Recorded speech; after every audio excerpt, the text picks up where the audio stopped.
आप सभी का स्वागत है एनीमे की इस दुनिया में। तो इस एपिसोड के स्टार्टिंग में सोंग अपनी माँ के पास में बैठा हुआ था और एलेक्सर ऑफ लाइफ के बारे में सोच रहा था कि एलेक्सर ऑफ लाइफ से उसकी माँ की हेल्थ फिर से ठीक हो सकती है। उसे बनाने के लिए 3 चीजों की जरूरत है, लेकिन अभी मेरे पास उनमें से एक भी नहीं है। हाँ, लेकिन मुझे वो सब उस गेट के आगे मिल सकता है, मगर अभी मैं वहाँ पर जाऊंगा तो पक्का मारा जाऊंगा, इसलिए पहले मुझे खुद को लेवल अप करना होगा। जिसके बाद अगले सीन में सोंग योजिनहो के पास जाकर हाँ बोल देता है और कहता है कि सुनो, मैं तुम्हारे साथ 20 रेड्स में जाने के लिए तैयार हूँ, लेकिन मेरी एक शर्त है कि हम उनमें अकेले जाएंगे। ये सुनकर योजिनहो कहता है कि अरे यार, ये क्या बात कर रहे हो, आपको पता है ना कि हम सी रैंक वाले डंजन्स के अंदर जाएंगे और उसमें एंट्री लेने के लिए कम से कम 8 मेंबर्स की जरूरत तो होती है। जिसके जवाब में सोंग कहता है तो हम लोगों को हायर करके उन्हें बाहर इंतजार करवा सकते हैं। जिस पर योजिनो कहता है लेकिन ये काफी ज्यादा खतरनाक है। जिस पर सोंग कहता है कि अगर तुम ठंडे दिमाग से सोचोगे ना तो हम इन रेड्स को बिना किसी की जान खोए भी पूरा कर सकते हैं। और सोचो, जब तुम्हारे फादर को किसी ऐसी टीम के बारे में पता चलेगा जिसके किसी भी मेंबर को चोट तक नहीं आई है, तो क्या उन्हें मनाना आसान नहीं हो जाएगा। और बस फिर ये बात सुनकर योजिनो उसकी बात मान लेता है। इसके बाद अगले सीन में हम एस रैंक का हंटर शाह को देखते हैं जो कि जॉगिंग कर रही थी। फिर आगे जब वो जॉगिंग खत्म करके बैठी ही थी कि तभी उसके पास एक आदमी आकर अपना इंट्रोडक्शन कार्ड देता है जिसमें उसकी कंपनी का नाम लिखा हुआ था और ये योजिनो की कंपनी योजिन कंस्ट्रक्शन होती है। तो वहीं इस तरफ योजिनो अपने फादर के साथ कार में बैठकर कहीं पर जा रहा था और इस दौरान उसके फादर कहते हैं कि इस दुनिया में गेट्स को ओपन हुए काफी साल हो चुके हैं और तब से ये दुनिया पूरी तरीके से बदल के रह गई है। और तो और अब तो हमें आम जिंदगी में भी डंजन से आए हुए सामान की काफी जरूरत पड़ती है और उस सामान को इकट्ठा करने की काबिलियत सिर्फ हंटर्स में है। हंटर्स जब अवेक होते हैं तब वो गेट्स को पार करते हैं और साथ ही अगर कहीं किसी गेट से मॉन्स्टर बाहर आ जाए तो उन्हें भी निपटा देते हैं। पर उन डंजन से सबसे ज्यादा फायदा तो गिल्ड्स का होता है जो कि हंटर को उनके लिए नौकरी पर रखते हैं। और सभी गिल्ड्स में से हमारे देश में 5 गिल्ड्स का सबसे बड़ा नाम है जो कि है Hunters Guild, White Tiger Guild, Reaper Guild, Fame Guild और नाइट गिल्ड। और ये लोग डंजन से अंधा पैसा कमाते हैं और इसीलिए मैं भी चुपचाप बैठकर सिर्फ उन्हें पैसे कमाते हुए नहीं देख सकता और इसी वजह से हमारा एक अपना गिल्ड बनाना काफी ज्यादा जरूरी है। अब ये सारी बातें सुनकर योजिनो सोचने लगता है कि एक एस रैंक के हंटर को मेरे भाई का पार्टनर बनाना काफी ज्यादा खतरनाक हो सकता है। हाँ, लेकिन अगर उस हंटर की जगह मैं ले लूं तो ऐसा कुछ नहीं होगा। इसके बाद अगले सीन में हम सोंग को देखते हैं जो कि अपना डेली टास्क पूरा कर रहा था, पर फिर उसे दोबारा कोई सीक्रेट क्वेस्ट मिलता ही नहीं है। आगे फिर वो सोचता है कि यार, सिर्फ डेली ट्रेनिंग से तो मेरे स्टेट्स पर कुछ ज्यादा फर्क पड़ नहीं रहा है, इसलिए मुझे कुछ बेहतर तरीके से लेवल अप करना होगा। और तभी उसके फोन में ना एक नोटिफिकेशन आता है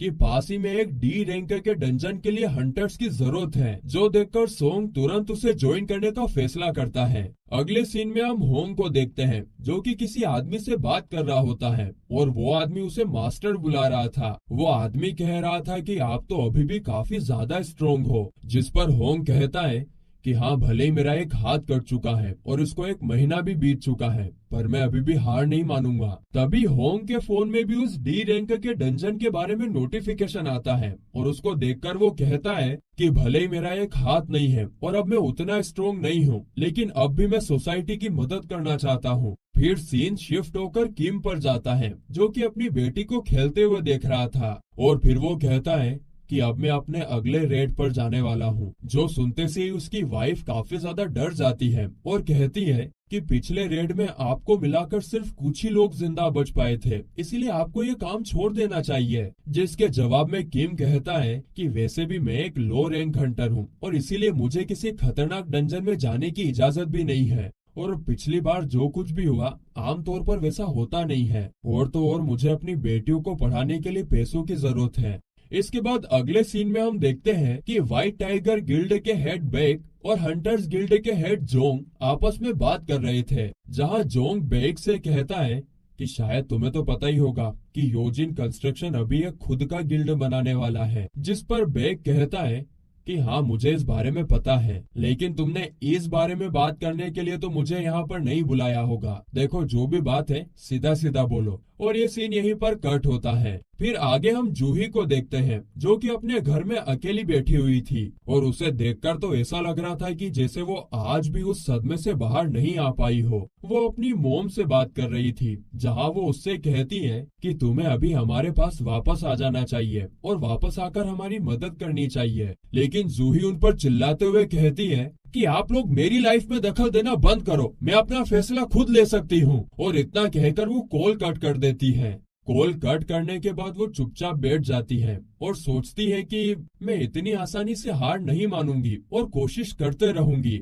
तो वहीं इस तरफ हम शाह को देखते हैं, जो कि जोंग से मिलने के लिए जा रही थी, मगर तभी वो रास्ते में बैग को देखती है और थोड़ी सी शॉक हो जाती है। फिर आगे वो जोंग को बताती है कि अभी मुझे योजिन कंस्ट्रक्शन ने उन्हें ज्वाइन करने का ऑफर दिया था और इसीलिए मुझे लगा कि तुम्हें बताना चाहिए। दरअसल वो लोग एक न्यू गिल्ड बना रहे हैं और मुझे उनका गिल्ड मास्टर बनाना चाहते थे। इस पर जोंग कहता है कि तुम इस बारे में मुझे बता रही हो, इसका मतलब तुमने उन्हें मना कर दिया है। तो शाह कहती है कि हाँ, मैंने उन्हें मना कर दिया है। वैसे मैंने अभी आते वक्त बैग को देखा था, वो यहाँ पर क्या करने आए थे। और तभी हम बैग और जोंग की कॉन्वर्सेशन को देखते हैं, जहाँ जोंग ने बैग को पूछा था कि तुम जीजू आइलैंड के बारे में क्या सोचते हो। पिछली बार तो हमारा रेड फेल हो गया था और तब से उस आइलैंड को सील करके रखा गया है, मगर मैं वहाँ पर हुए हादसे को कभी नहीं भुला सकता और इसीलिए मैं किसी भी हालत में उसे क्लियर करके रहूंगा। और उसके लिए मुझे तुम्हारा साथ चाहिए और मुझे ये भी पता है कि तुमने भी उस आइलैंड में काफी कुछ खोया है। अगले सीन में होंग उस डी रैंक के गेट को पार करने के लिए जा रहा होता है, जहां सामने उसे सोंग दिखता है। उसे देखकर वो हैरान रह जाता है और कहता है कि मैंने कभी नहीं सोचा था कि मैं तुम्हें ऐसी जगह पर मिलूंगा। तुम सच में काफी बदल गए हो और तुम्हारा तो एक पैर भी कट गया था ना। जिस पर सोंग कहता है कि हाँ, कट तो गया था, लेकिन जब हॉस्पिटल में मैंने अपनी आंख खोली ना तो मेरा पैर ठीक हो गया था। तभी सोंग की नजर होंग के कटे हुए हाथ पर पड़ती है, जिस पर होंग कहता है कि मेरे हाथ को कटे हुए काफी टाइम हो गया है, लेकिन मुझे इसका अफसोस नहीं है। फिर आगे वो दोनों साथ में गेट की तरफ जाते हैं और तभी उन्हें वहाँ पर जूही और किम भी मिल जाते हैं, लेकिन किम उससे नजरें नहीं मिला पा रहा था। जिस पर होंग सोचता है कि उस दिन हम सब लोग सोंग को मरने के लिए छोड़कर वहाँ से भाग गए थे, इसलिए अभी उससे नजरें मिलाना मुश्किल है। तभी जूही सोंग के पास आकर कहती है कि तुम्हें ऐसे देखकर मैं काफी खुश हूँ, ऐसा लगता है कि जैसे तुम एक बिल्कुल नए इंसान बन गए हो।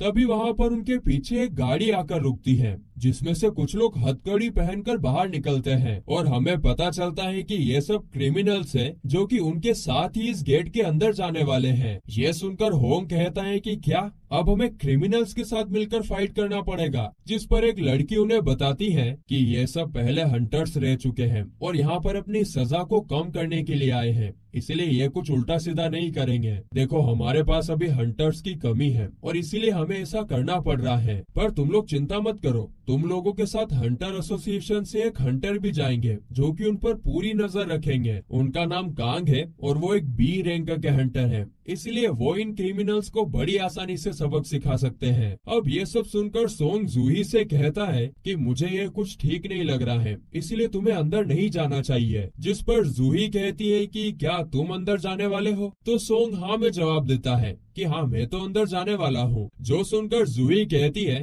कि अगर तुम जाओगे तो मैं भी डेफिनेटली जाऊंगी ही सही। इसके बाद कांग आकर सोंग और बाकी सबसे मिलता है और उनसे कहता है कि उन क्रिमिनल्स को मैं संभाल लूंगा, इसलिए तुम सब लोग फिक्र मत करो। वैसे इस रेड में लीडर कौन बनने वाला है। तभी होंग सोंग से पूछता है कि क्या मैं इस रेड में लीडर बन सकता हूँ। जिस पर सोंग हाँ में जवाब देता है कि हाँ, बन जाओ भाई।